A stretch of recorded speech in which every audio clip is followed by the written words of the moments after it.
Comrades, friends, brothers and sisters, do what awaits should be the whole of the law. A friend of mine recently asked me this question: how does the book of the law view sex, the intent and nature of it, and what rituals can be born out of it? I think it is a very good question indeed, and I will try to answer her, despite being a vast topic, and not one that I can do anything more than sketch out in this short video.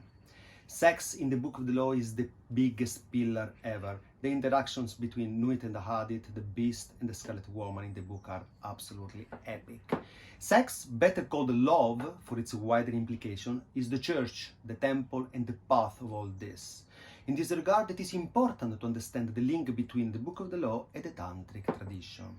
The Tantra that I had the fortune to study as an insider and practice as an insider for a year in Scotland and for several months in Nepal, it is that body of esoteric and Asian literature that focus on transgression as a bridge to enlightenment in order to achieve power. What is commonly seen as impure, not only for the Tantric tradition, is pure, challenging our sense of disgust and our moral categories as artificial construction, but it is also the key to enlightenment. The impure substances are called the 5 tantric ambrosia. They are urine, excrement, semen, menstrual blood, and brains. Ambrosia means the food of the gods. The food of the gods. Urine, excrement, semen, menstrual blood, and brains. Carl Jung once said something rather indicative. He said, people don't see God because they don't want to look low enough. And he was right. So rather than be averse and suppress emotional obstacles such as disgust, fear and desire, the Tantrika would confront and harness their power, engage with them in order ultimately to incorporate these so transcend them.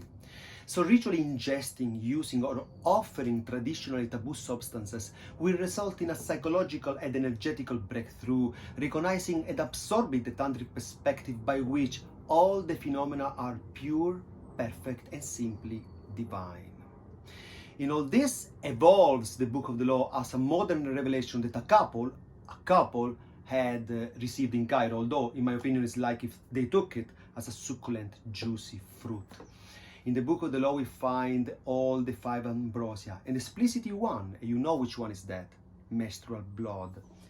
Worship me with fire and blood. Let the woman be girt with a sword before me. Let blood flow to my name. The best blood is of the moon monthly. So if the best blood is of the moon, how can we worship with it? How can we let it flow? The natural, straight, obvious answer is practicing sex during the period. In other words, engaging directly with menstrual blood. But mind you, another big dimension in the book is also anal sex, with striking literal reference in the 2 verses of the book. In the manuscript. I always solely refer to the manuscript. In other words, the Book of the Law invites us to explore our body fully. It is a fact that there are many references in the book, calling the body in a variety of ways: palace, temple, and so on. And also tantric teachings focus on the body as the ultimate instrument for self-deification, regarding it as a microcosmic mirror of the universe. And in fact, in the first chapter of the Book of the Law, verse 11, Nuit said, I am above you and in you, suggesting that from our internal dimension to the depth of the space out there is more continuity rather than discontinuity. So period blood, as we have seen, being one of the 5 ambrosia of woman's body, is one, if not the magical element, the sacred sacrifice that lead to manifestation of power. Again, worship me with fire and blood. The best blood is of the moon monthly. This is crystal clear, isn't it? So returning to my friend's question, how the Book of the Law views sex, the intent and nature of it, and what rituals can be born out of it. Now, I would say that the Book of the Law views sex as a central practice, not in a procreative way, but rather in a creative and ambitious one, inviting us to strategically practicing sex off the beaten track. So the nature of sex is seen as a transcendent spiritual path, where the sexual energies are unleashed and cultivated, and so harnessed as a weapon that can potentially be used as a military campaign of conquest. This resonates a lot with the philosophy of the Tantric tradition, where enlightenment coincides with a acquisition of magical skills and power. The second part of the question is what rituals can be born out of it. Now, a ritual is a solemn or religious ceremony consisting of a series of actions performed according to a described order.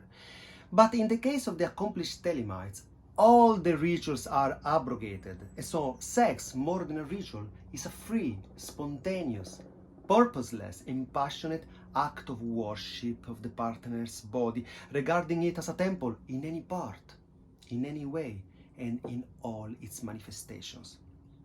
So, what is our first practical step after all we have just said? Simply, let's start doing more period sex, greeting it as a feast. And the more disgusted you are about anything, or the more uncomfortable you are, the more effort you need to take in order to recognize its consummate divine beauty. And with this I've done, because I don't want to over-egg the pudding, or in this case, the cake of light. If you enjoyed this video, give it a like, leave a comment, and subscribe, and share it with all the Thelemites.